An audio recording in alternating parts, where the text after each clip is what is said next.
I just got back from vacation. Where'd you go? I was in Kauai for 8 days. Nice. It was the trip from hell. Oh Did you no. go with that crazy lady? Yeah.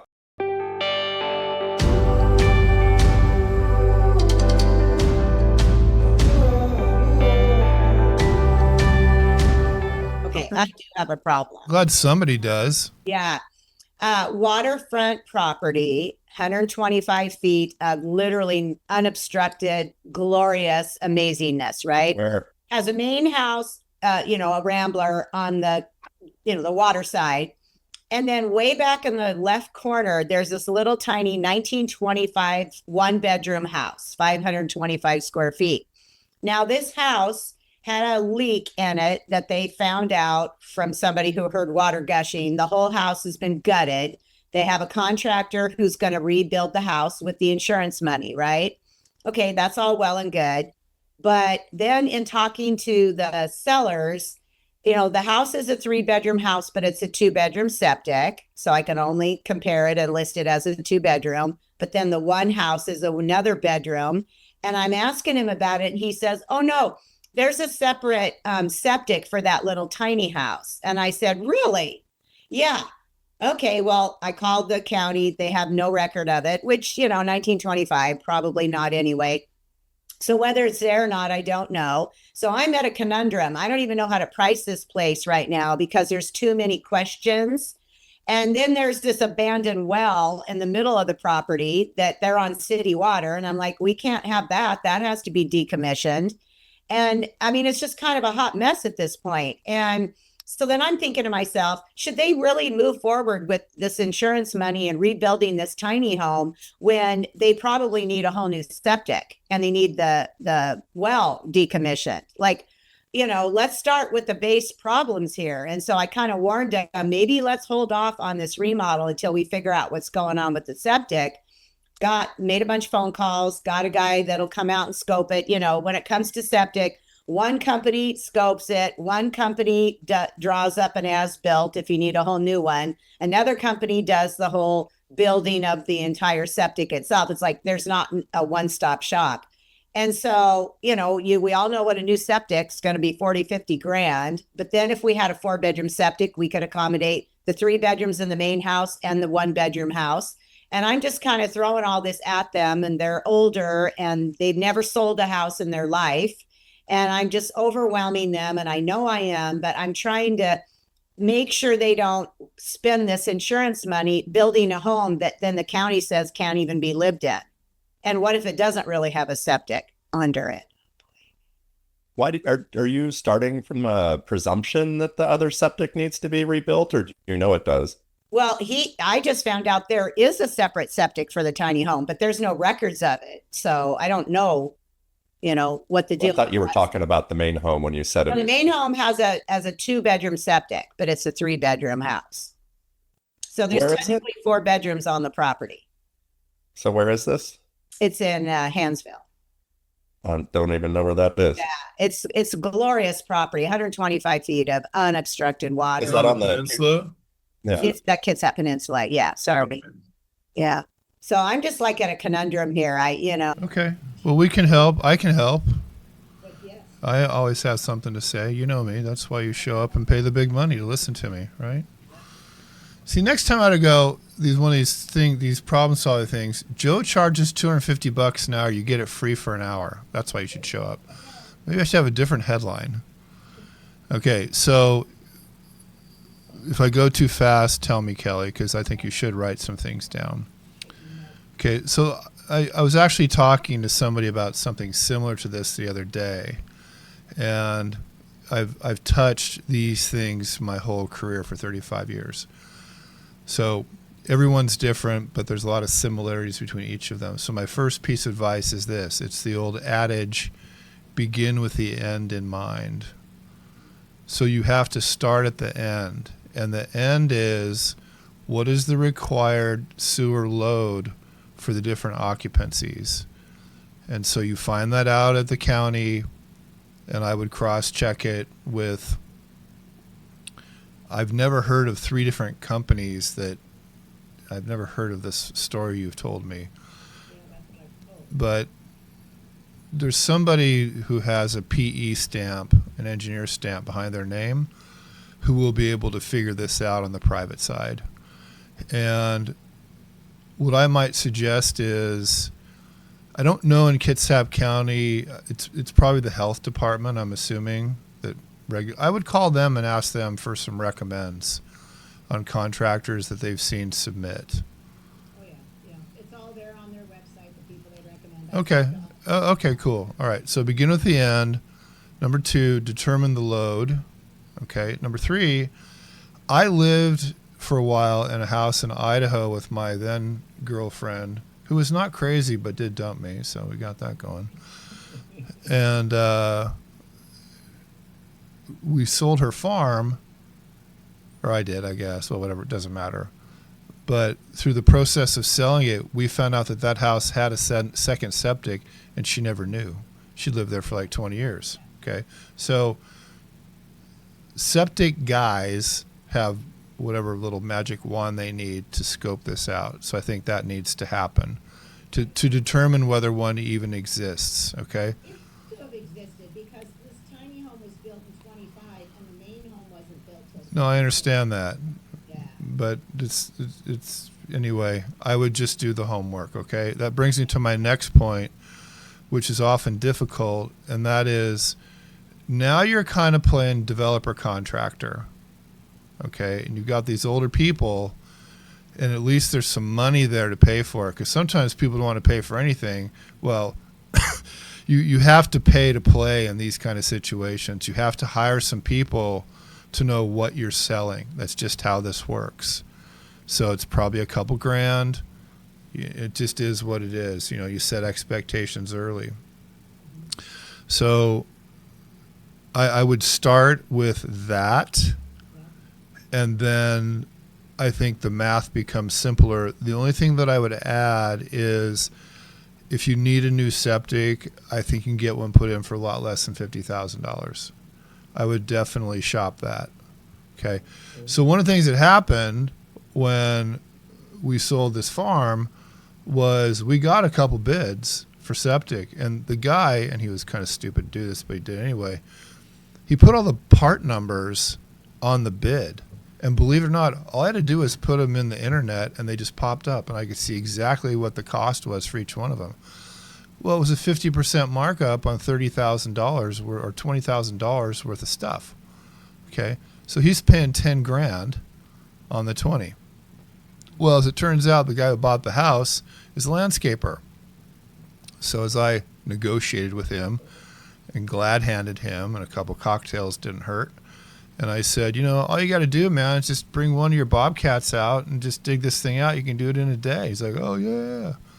You know, so we gave him a credit, and that took care of the septic. Instead of, you know, my widow girlfriend, this is her only asset, spending her money on that. So I would encourage you just to look for workarounds on the septic. And once you have all your numbers, I would then encourage you, because keeping it simple is important. And in those kinds of discussions, the simplest thing is just to give them a credit, the buyer.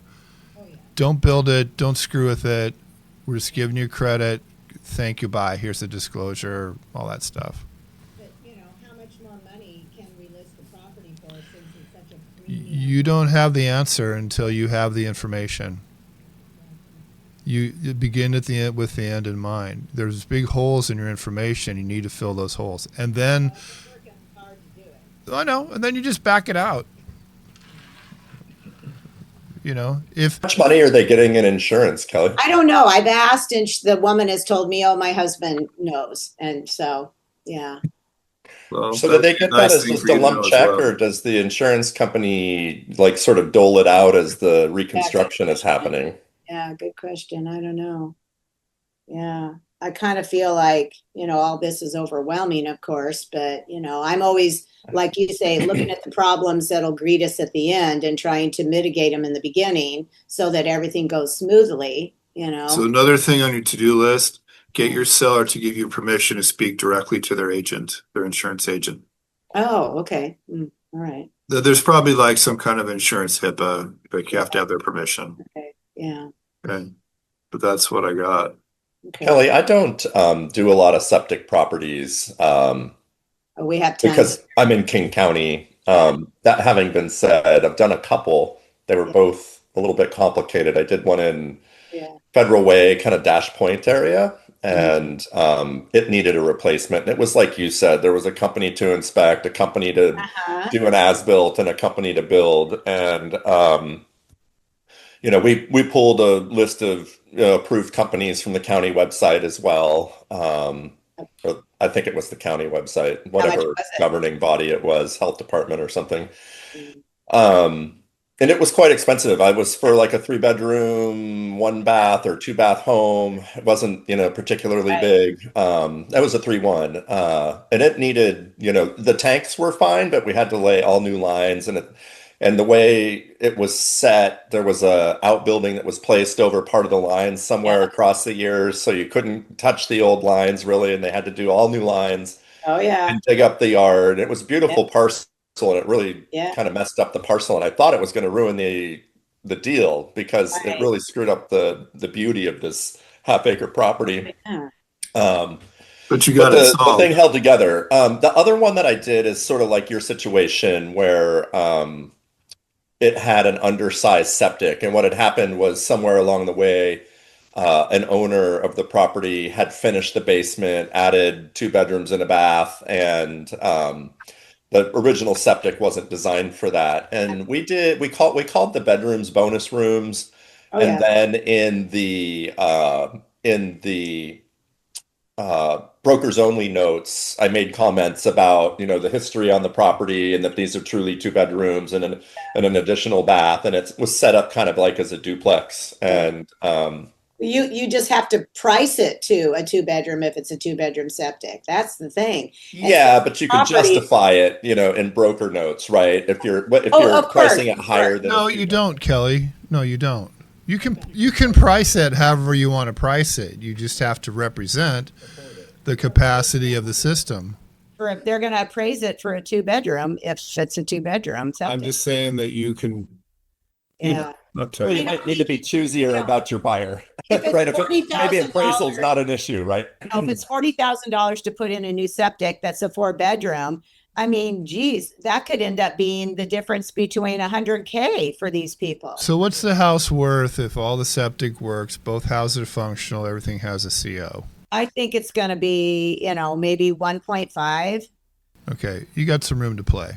Yeah, that's what I'm saying. We have room to play. And Did then, of you- course, the tiny house is now an ADU, and Did you- all new rules and regulations about those as of July. You know what to do. And I also spoke to an appraiser yesterday about how the value of the ADU. And of course, every single time I call an appraiser, I get absolutely no information because every one of them is always like, oh, I don't really know. Oh boy, that's hard. Oh gosh, that's complicated. Every one of them. I call appraisers all the time to get their opinions, and I always hang up disappointed. Well, I've told you guys before, I've done probably 10 or 12 in the last year. I've been hired to come in and run the numbers on ADUs. Most of them don't cash flow. They barely break even with the tax benefits. So I think that's more of a lifestyle from an investment perspective than anything else. Okay, Kelly, you got your homework. I want to keep cruising here. Craig, You've done everything you already said. okay. All right. Well, you know what you're doing. Craig, how's things in San Francisco today? Things are always good in San Francisco. That's the perfect answer. Actually, I have a pre-listing presentation this afternoon in San Anselmo, which is on the Marin side of the bridge. So that'll be fun. Looking forward to that. Yeah. By the way, the lead came from a guy that I met before COVID, and what he does is, at that time he was doing credit repair, so he had a credit repair company, and we got along pretty well. But he went off and did his thing, and I did my thing, and it's just funny. 5 years later, I get this great lead from him out of nowhere, and I said, "Well, what made you think me?" And he said that I was brilliant in my social networking, my social marketing, and I'm not. I really am not. I mean, I spend a little time on social, but just Well, apparently you're good enough. yeah, good enough. So it just, it's like a little, if you contact people when it's their birthday, it's like always a good call. And I take a few minutes every day. I'm just kind of like, I want to, see if I need to post something, usually LinkedIn. But then I just kind of look through the feed and see if there's something, if I don't have something to post, I'll take somebody's post that I like and I'll kind of, give it a like and then I'll share it. So it's basically, it's just another way to keep your name in front of Yeah. people. Yeah. So Front of mind. For sure. my pro That's tip awesome. for today. I want to share with you guys real quick a problem that I helped a friend of mine solve yesterday, real estate related, commercial. So this guy owns a driving school, and I know him fairly well. He's a good guy. He has a very aggressive temper. He knows that. We've talked about it. He's just kind of a hothead. He's a great guy. And so I call him up. Hey, how's it going? Oh, I'm so pissed. I'm like, okay, what is it this time? So he is a tenant in this commercial space, and it's like 2,000 square feet. It's a driving school. And the reason I say that is because the way the space is demised, about 80% of its classroom and 20% of its office. And the classroom portion has very high ceilings. Well, we've had weather here in the last week that's touched 80 degrees. When it touches 80 outside here, it's getting super hot in this space. Okay, so what he did was he bought a mini split and put it in the space and had a guy come in who was recommended by the building owner, who I think was a legit contractor, but he's kind of a jack of all and master of none kind of guy. It sounds like, I don't know him, but that's what it sounds like. So they put it in, they're getting a bunch of condensation problem, water leaking down the wall. The guy's like, well, trip the breaker and press reset and should work. And I'm listening to all this and I'm like, no, no. Because I cut my teeth in this business doing commercial real estate leasing. So after about 15 minutes, I finally got the guy to realize and to accept that what needed to happen in that space is they needed their HVAC rebalanced. So HVAC output is measured by what's called tonnage. And I can't remember this, I'd have to look it up, but it's like you need like 3,000 tons per 1,000 square feet in an office use. It's something like that. It's a ratio like that. But that's based on square footage with like, an 8-foot ceiling or 9-foot ceiling. This guy says some of my ceiling is high as 20 feet. Well, then you have a cubic foot situation.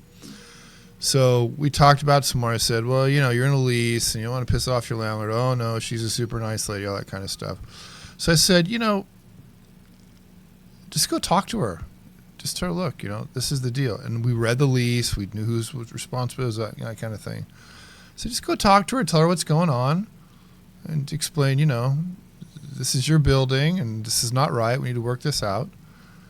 So I saw him again yesterday afternoon. He goes, I called her up. We talked for like an hour. She's like, oh, well, call whoever you need to. I mean, this needs to get fixed and I'll take care of it and tra-la-la.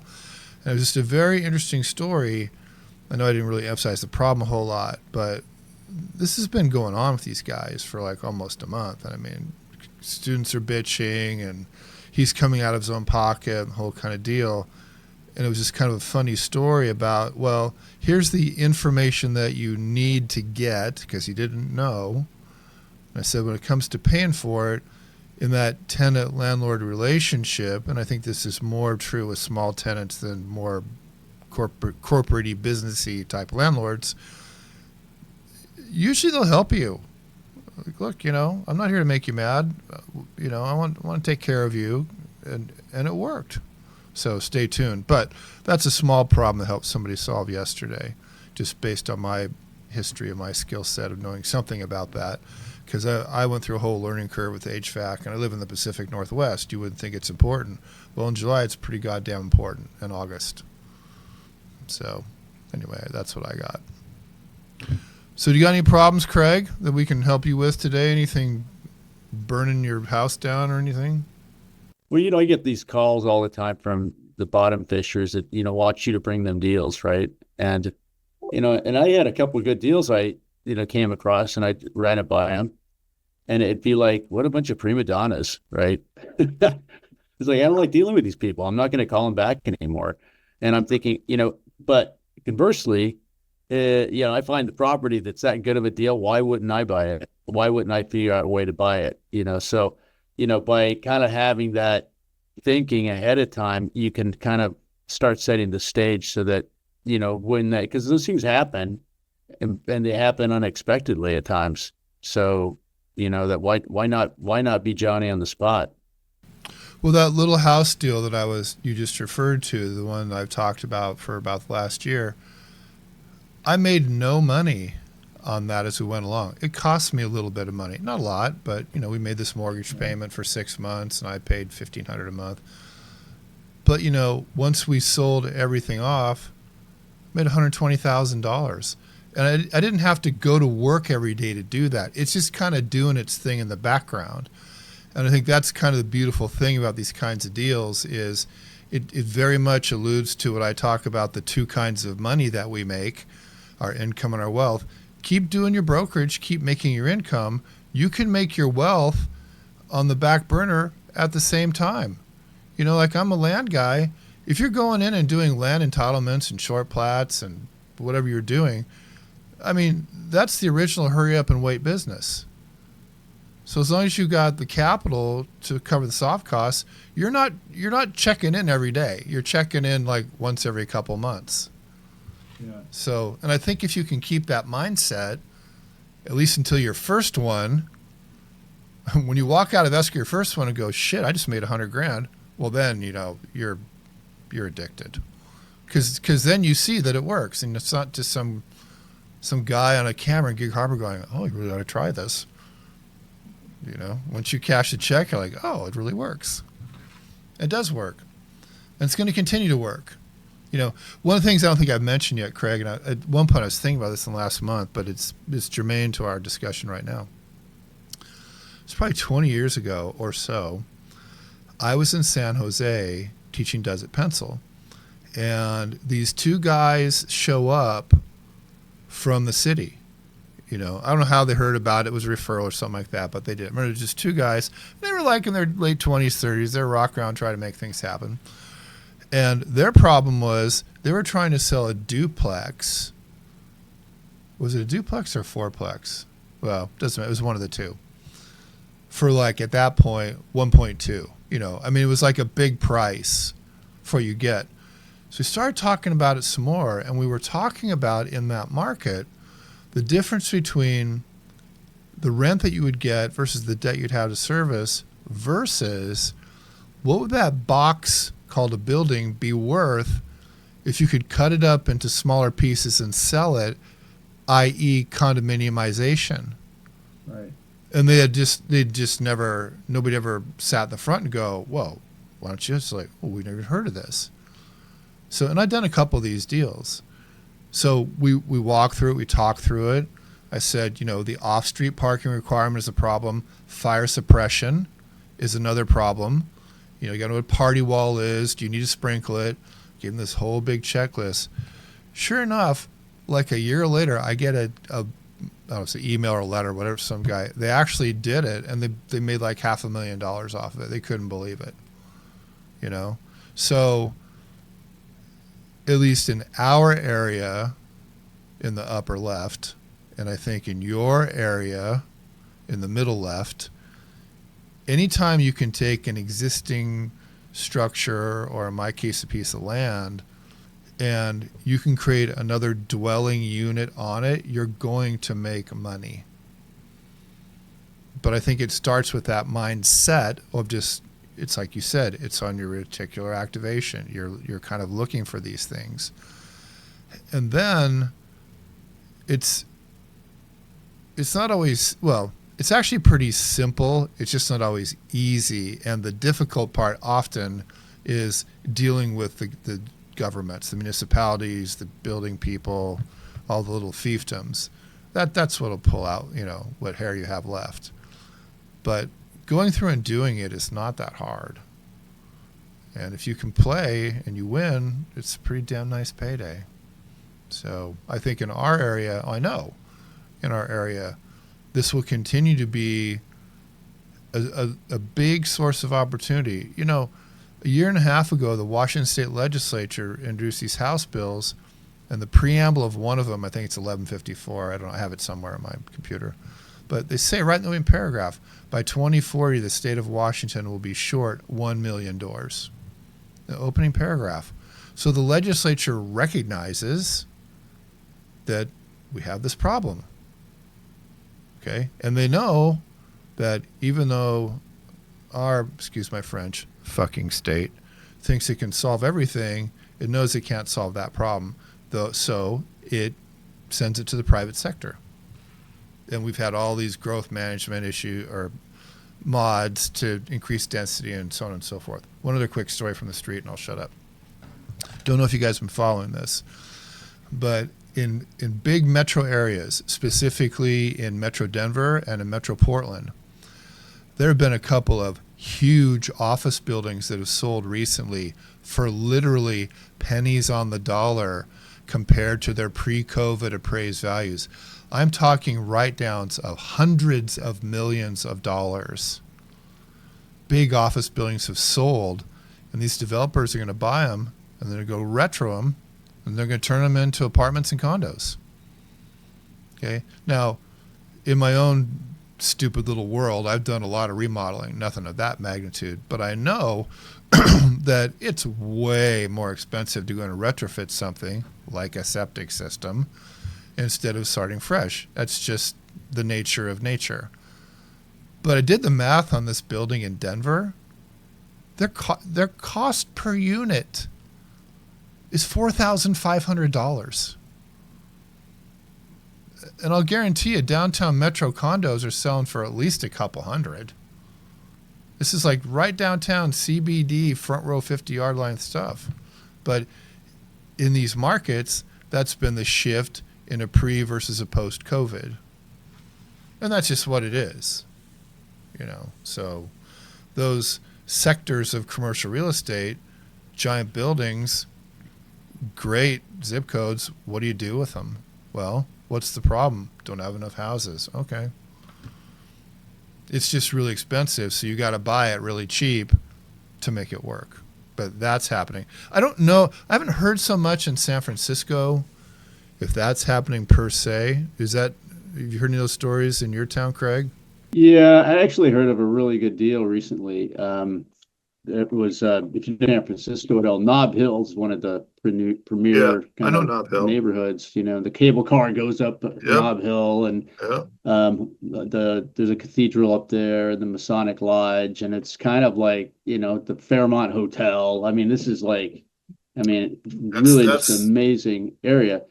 But yeah, somebody picked up an older hotel up there for like, it was just crazy deal, you know. It was like I think it was like a $30 million hotel. They picked up for like $10 million. It was just crazy, you know. And who knows what they're gonna do with it. But I mean, it was a good hotel too. So somebody got a screaming good deal on that one, you know. And whether you keep it as a hotel or maybe you turn them into condos. I mean, that's huge upside. Huge upside. It is. You just have to have enough cash to float it while you're going through. And, you know, a friend of mine, a developer, said to me, and he's a couple years older than me, but he's like, you know, there's only so many of these things you can do in your lifetime because they take time to do. Well, I think Susan was just so excited she decided to trip out. That's okay. Well, what else can we help everybody with today?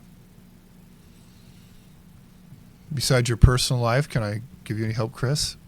Well, I haven't even dug into it yet, so I don't know if I need help, but I was contacted by a client yesterday, a very early client from about 9 years ago, one of my earliest sales. He owns a townhome condo in Redmond. It's like a 4-bedroom, 2 and 1/4 bath, pretty high HOA, but, you know, really well located, and it's a nice place. probably valued around 1.2. And he's got a girlfriend with a 2 bedroom, one and I think 3/4 bath in Ballard, and probably valued around 800 in today's townhome market here. Anyway, they've gotten engaged. They want to sell both homes and buy something more substantial with a, larger list of amenities and features and water and things like that. So they want to basically sell about $2 million worth of property and buy at about 2.5 or so. And so, it's you know, do we list both at the same time and move into temporary housing and then, go purchase? Do we move into one and sell the other and then buy something and then sell the home that we were living in? In all of these scenarios, when do we do it? Do we do it in the fall or do we start in Q1? This kind of, so there's just like this scenario that I'm having to consider and tease out and justify a recommendation for. And it's got a lot of options, of course. So I've got to really kind of work that apart. Obviously, historically, it would be smart to list anything in Q1, particularly with as much inventory as we have on the market right now, as much control as buyers have. I don't know that that necessarily improves in Q1, save to say that Q1 always seems to have a pretty decent spike in King County here. The spring market getting earlier and earlier every year, it seems. I mean, at this point, like this year, the spring market was almost done by the time spring started, like real spring. So anyway, they need the equity in the larger home, I think, to pull off what they want to do. So I think that informs the path a little bit. And I don't think that they can really comfortably live in the Ballard home because they each have, a lot of things, and there's a mother-in-law or a mother that's present sometimes. They're from Mexico, and the mother comes up from Mexico for months at a time and that kind of thing. So I'm almost thinking temporary housing, and I'm thinking, both homes on the market in the spring, and they can, use the next few months to pare down their belongings and sort of do the KonMari, kind of thing that's going to be required for them to move in together at some point anyway, and sort of eliminate duplicates and all that sort of junk that's been collected, and get both homes on the market probably when the time is prime. And that's a non-self-serving answer. I mean, I could certainly use some more transactions in the second half of the year here, but I'm not going to mortgage somebody's potential for my benefit. So if they really want to, get that ball rolling in the fall here, I'll, obviously support it. But I think probably spring's the way to go. And I don't think it takes a lot of like math or consideration or data to support that. I mean, just intuitively, if you live and work in this market, you sort of know that's probably How old the are way to they? go. Huh? How old are they? I guess at this point, probably early 40s. Have they been married before? No, So there's no kids. no. Just the occasional mother-in-law parachuting in. His mother comes up from Mexico for long periods of time, like as long as 6 months at some points, and has done that for every year. But, I think, unique set of circumstances. Maybe she doesn't have to have a place to be in the house this year. Maybe they do something for her elsewhere, or maybe she doesn't come this year, like, I don't know. Or maybe she's already been here this year and she's not as much of a concern if we can, sort of accomplish this in the next 6 months, kind of thing. Hard to say. Okay. Well, I don't sell houses for a living, but I've been married. And here's my throwdown, and then we'll let the people that sell houses finish up because they're going to be much more right than I'm going to be. I would say, let's get this going today. Let's start. Wouldn't wait to Q1. Okay. Why is that? Well, a couple reasons. And here's the biggest one. Life doesn't go on pause for the market. And these are people in their 40s and they're in love. There's a lot of feeling and emotion, anticipation, joy, laughter, hopefully sex, all that kind of stuff. And it can. And I'm going to get to that in just a second. Okay. So one of the things that And look, I am not a bullshitter. You guys know that. It's a whole lot easier getting two people to make decisions when they're happy with each other than when they're not happy with each other. And they will be a lot happier in the next 6 months, and their happiness, I hope it doesn't diminish, but we've all been there, okay? So I think in terms of smoothness of transaction, that's a part of the reason I'm saying the sooner the better. I'm not saying that you have to put in the sign on ground tomorrow, but let's get them onboarded. Let's start the process. And a part of it's going to be cleaning all the shit out of their houses. That's going to take a while. Okay. That's why I'm saying start the bus now. Okay. So that's my first opinion. And I could be completely wrong because I don't sell houses, but that's my first opinion. And my second thing is this, and I would at least say this to know that it's been said. Get a prenup. You want me to wade into that conversation? I don't think you have to even converse it. Just say, I don't know how American or Mexican culturally these people are. I don't really care. Very. But I would at least have that said. And the third thing that I would start exploring, because then you can pull through if you need to, is you might need a bridge loan. Yeah, I was definitely thinking about that. So I'd, do all the financing stuff, get that all squared away, and make sure that they understand all this. Temporary housing Exactly. That's exactly what I was thinking. Maybe you peel off the Ballard one first, but now they're in love with Bainbridge Island or, whatever. And I guess the other thing I would say is mother-in-law is not going away. That ain't going to happen. So when you find the replacement property, you better have quarters for her built in. Oh, that's definitely in the must-haves. Yeah, yeah. That's what I got. So Kelly, I want to hear what you have to say because I'm an idiot. No, I just think they have the perfect property for you because mine has a whole one bedroom. Exactly. She works at Microsoft. They want to live in Redmond area. Oh. Sort of out, by the lake there. Don't they have Zoom at Microsoft? Can't they do that? They have in-office requirements at this point. So, I think the one way that I can easily justify doing it now, even though we all know it will would perform better if it were in the spring, at least in terms of what the market's doing, maybe not they performing better, but if it's a sort of depressed market a little bit, the buyer's market at this point, they're doing a move up or a step up, then even though they're going to sell for a little bit less, they're going to buy for a little bit less and have better control of that transaction, which is really the one they probably ultimately care about more because they're putting more money into the market. So it probably can be easily justified to sort of follow the path that you're saying. With people at that moment in life, and Kelly, I want to hear what you have to say, but I would really downplay, we've got to wait and save an eighth of a point. We got to wait for this, wait for that. No, you don't. You need to live your lives. You guys need to move forward and not get bogged down in the stupid little stuff. They got $2 million of equity or whatever working at Microsoft. They got plenty of money to play. It's time that they don't have. Okay, Kelly, what do you got?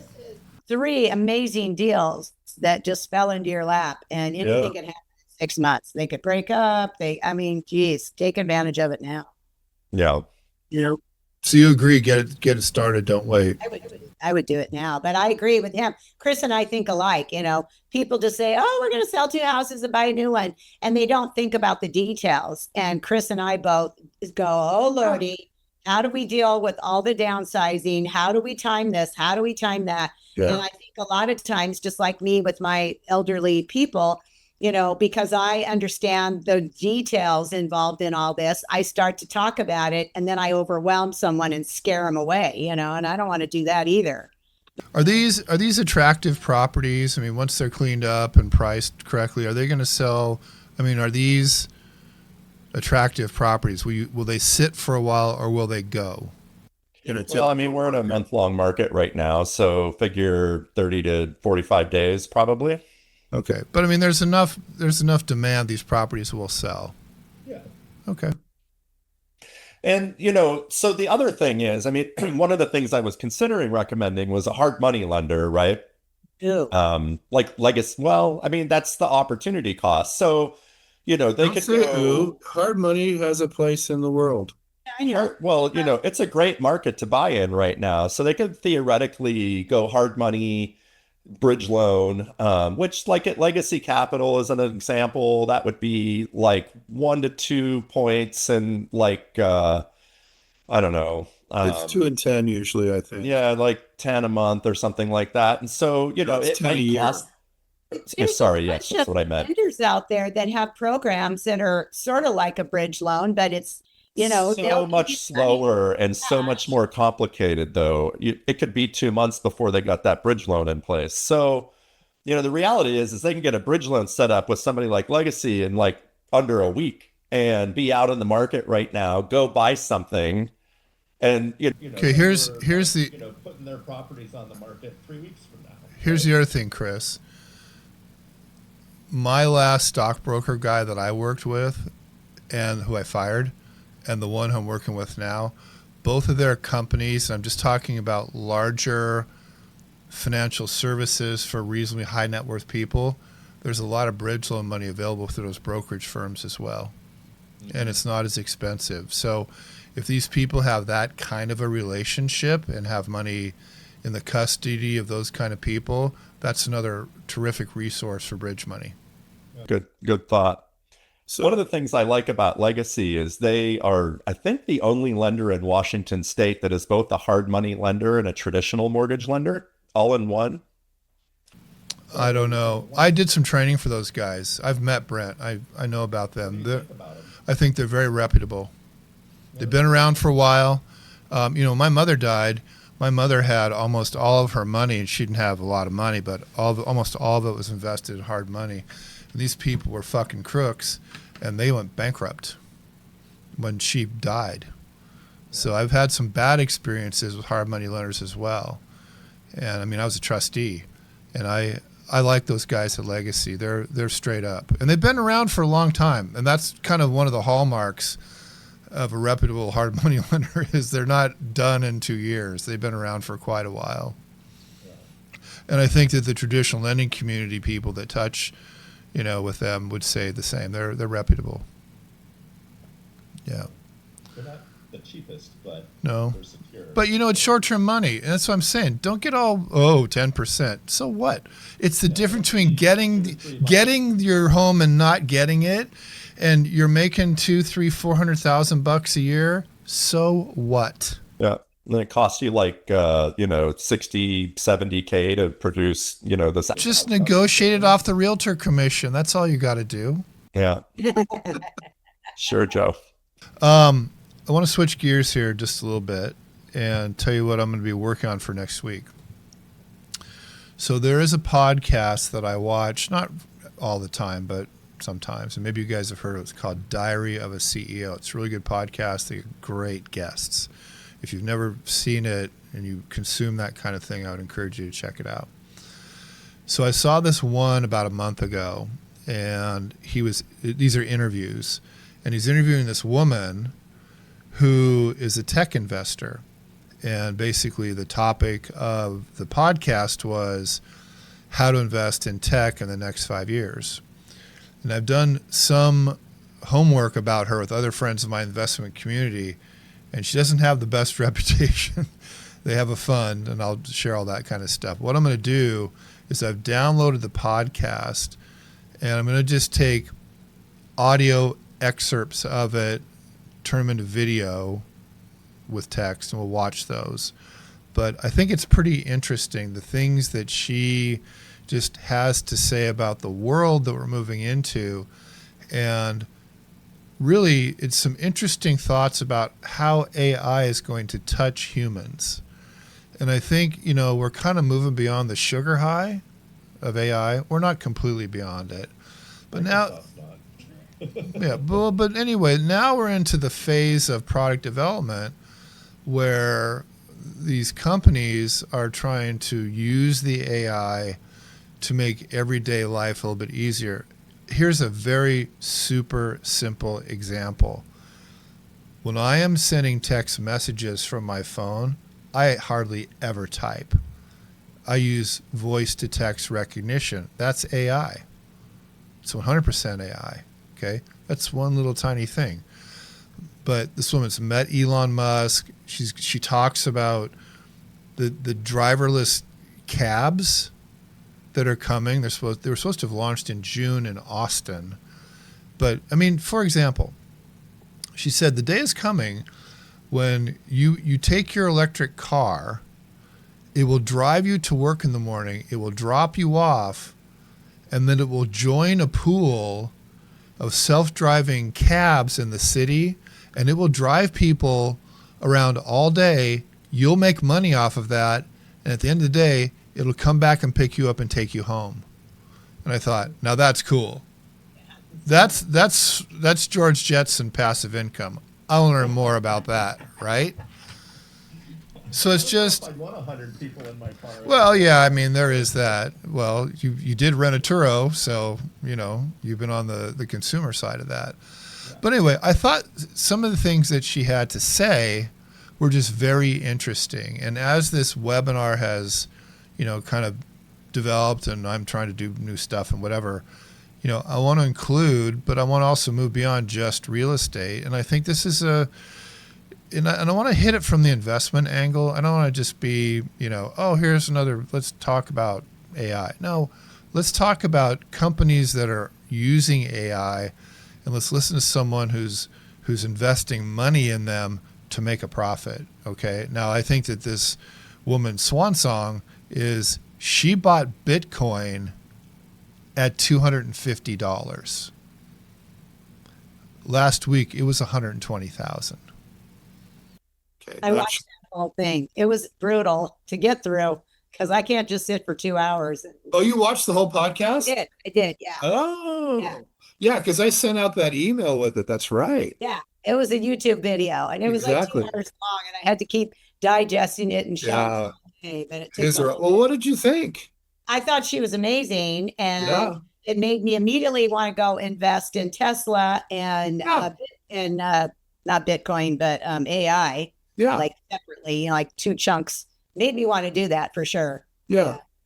So I'm going to take that podcast and cut it into smaller pieces, and we'll do that for next week, because we're living in a moment of time right now where we're going through a worldwide change. It's another evolution, like the internet was, like the printing press was, like the TV was, like the cell phone was. And I'm not an early adopter. I don't have history. The only thing I ever early adopted was I had a friend that worked at Microsoft in 1994, and he goes, "Dude, we're doing this thing called Windows 95. Nobody knows about it. Put all your money into it. It's going to be a rocket."